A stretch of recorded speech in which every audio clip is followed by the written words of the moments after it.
You ask Tiger to solve. This deals with linear equations with one unknown.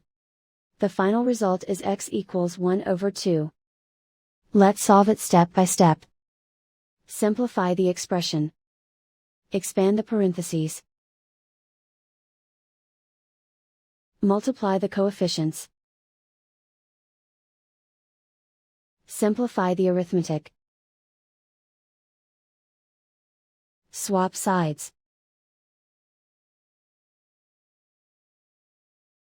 Group all constants on the right side of the equation. Subtract 18 from both sides. Simplify the arithmetic.